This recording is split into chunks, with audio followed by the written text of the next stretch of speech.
Assalamualaikum warahmatullahi wabarakatuh. Salam sejahtera untuk kita semua. Pada kesempatan yang berbahagia ini, saya Sylvia akan memaparkan materi tentang suksesi negara. Baiklah, langsung saja. Yang pertama, pengertian suksesi negara. Suksesi negara berasal dari kata state succession atau succession of state, yang berarti penggantian atau pergantian negara. Artinya, pergantian dari predecessor state atau negara yang digantikan kepada successor state atau negara yang menggantikan dalam hal kedaulatan atau tanggung jawab atas suatu wilayah dalam hubungan internasional. Selanjutnya, mengenai dasar hukum suksesi negara. Yang pertama adalah Konvensi Wina tahun 1978, yaitu Konvensi Wina mengenai suksesi negara dalam hubungan dengan perjanjian internasional atau Vienna Convention on Succession of States in Respect of Treaties. Lalu yang kedua adalah Customary International Law. Selanjutnya, permasalahan dalam suksesi negara. Dalam masalah suksesi negara yang dimasalahkan terutama adalah mengenai pemindahan hak-hak dan kewajiban-kewajiban dari negara yang telah berubah atau kehilangan identitasnya kepada negara atau satuan lainnya yang menggantikannya. Perubahan atau hilangnya identitas itu disebabkan oleh perubahan seluruh atau sebagian dari kedaulatan negara itu. Jadi permasalahannya itu disebabkan oleh dua masalah, yaitu yang pertama factual state succession, kemudian yang kedua legal state succession. Factual state succession adalah peristiwa-peristiwa yang dipandang sebagai suksesi negara, bentuk-bentuk suksesi negara. Adapun bentuk-bentuk suksesi negara yaitu pertama penyerapan, kedua pemecahan, ketiga kombinasi dari pemecahan dan penyerapan, keempat negara merdeka baru dan bentuk-bentuk lainnya.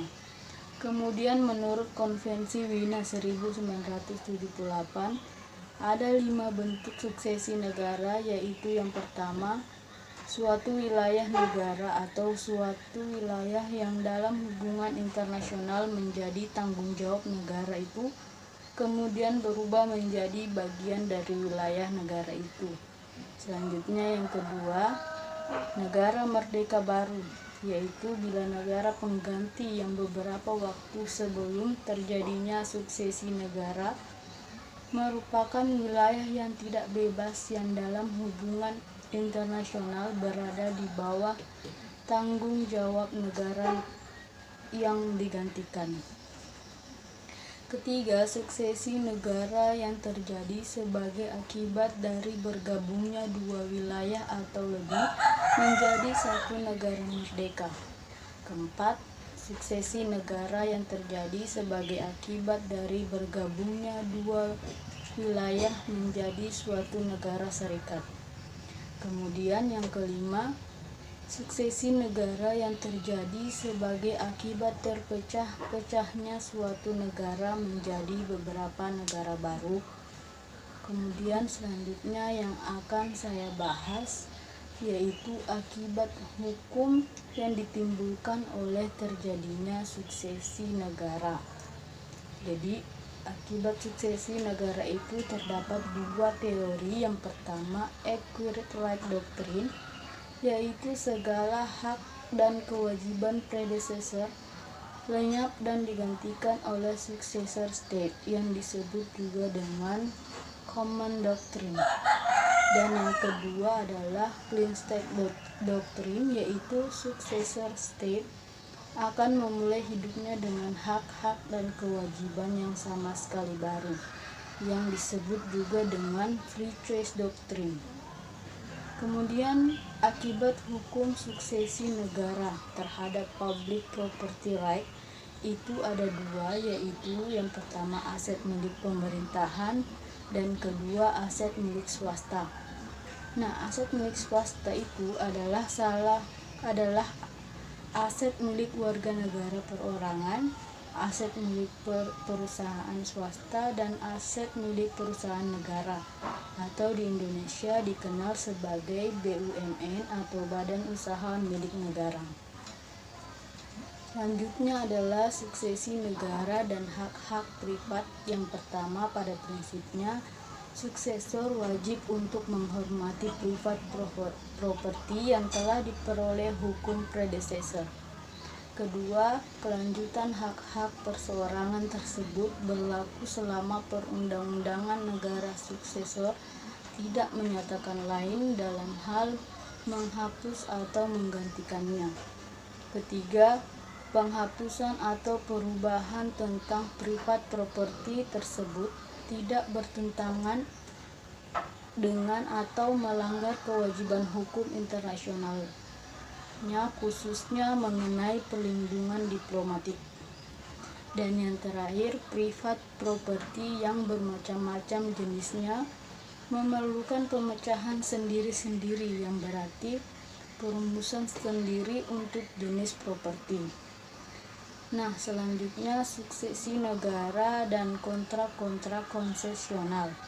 Pada dasarnya, negara pengganti dianggap berkewajiban untuk menghormati kontrak-kontrak semacam itu yang dibuat oleh negara yang digantikan dengan pihak pemegang konsesi.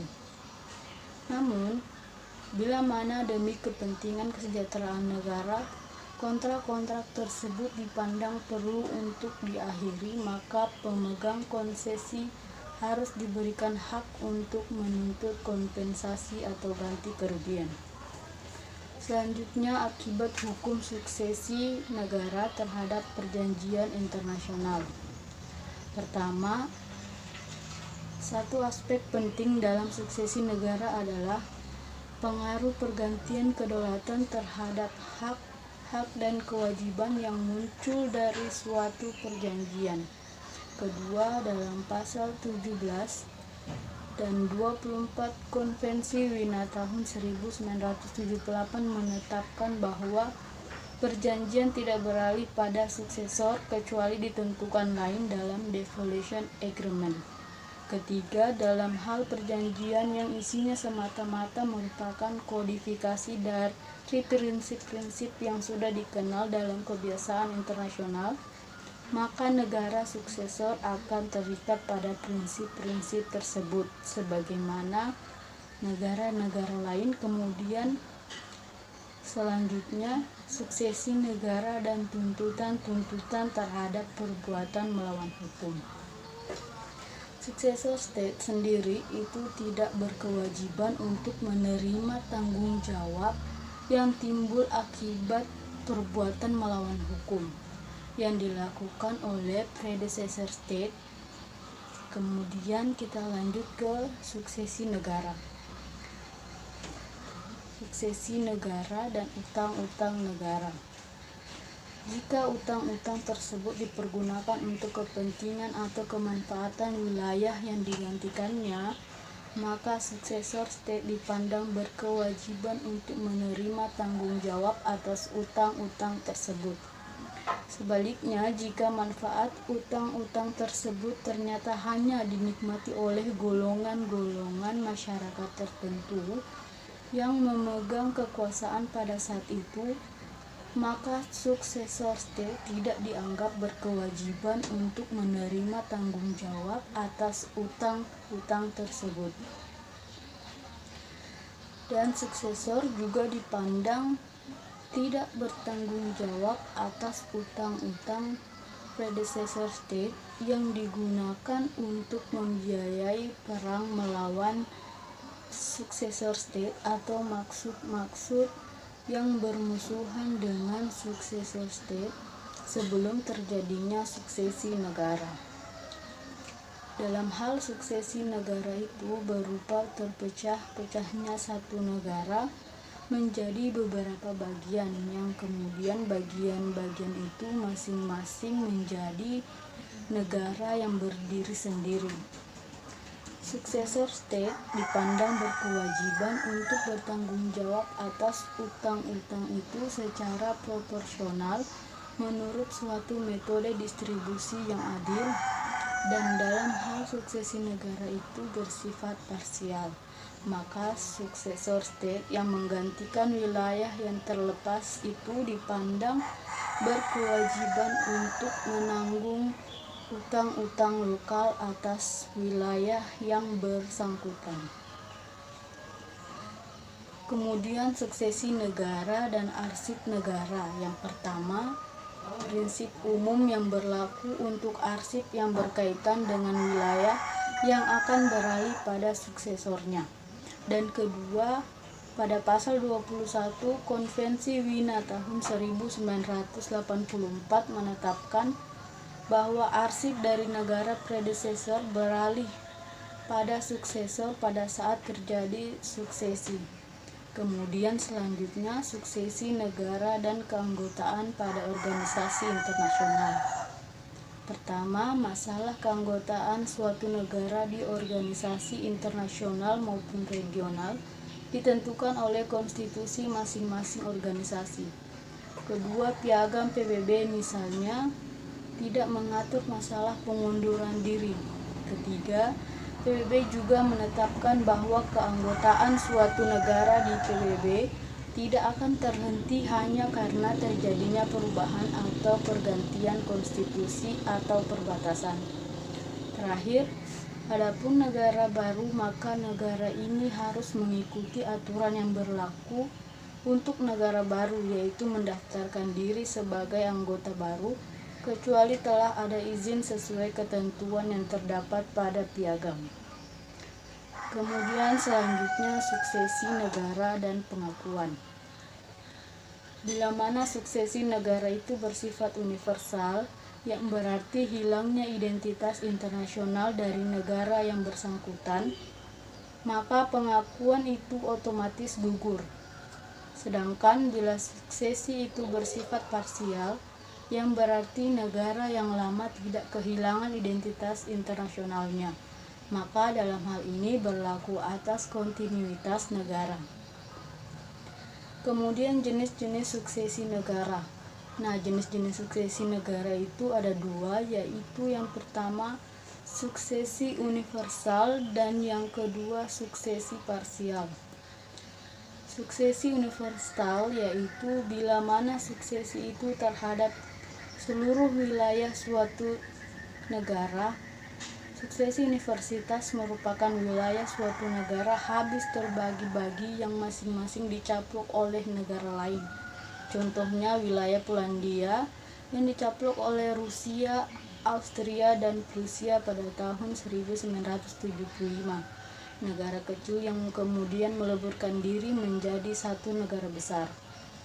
Sedangkan suksesi parsial yaitu bila mana suksesi negara itu hanya meliputi bagian tertentu saja dari wilayah suatu negara. Suksesi parsial merupakan negara predecessornya masih eksis tetapi sebagian wilayahnya memisahkan diri menjadi negara merdeka ataupun bergabung dengan negara lain. Contohnya, hilangnya Timur Timor dari Kesatuan Republik Indonesia membentuk Timur Leste pada tahun 1999. Negara Indonesia menjadi predecessor state masih ada. Yang terjadi adalah bahwa Indonesia kehilangan sebagian wilayahnya. Kemudian suksesi negara di Indonesia yang pertama, kemerdekaan Indonesia dari kolonial Belanda. Dalam hal ini Indonesia dapat bergabung dalam kelompok Newly Independent State menurut Konvensi Wina tahun 1978 dan tahun 1983. Kemudian yang kedua, diserahkannya Irian Barat oleh Belanda kepada Indonesia. Jadi proses referendum saat negara Belanda menyerahkan Irian Barat itu di bawah pengawasan PBB. Kemudian Irian Barat menjadi provinsi ke-26 pada tahun 1963. Kemudian ketiga, lepasnya Timur Timor. Jadi wilayah Timur Timur membentuk negara baru yang merdeka, yaitu Timor Leste pada tahun 1999. Baiklah, cukup sekian dari saya. Semoga apa yang saya sampaikan dapat bermanfaat untuk kita semua. Wassalamualaikum warahmatullahi wabarakatuh.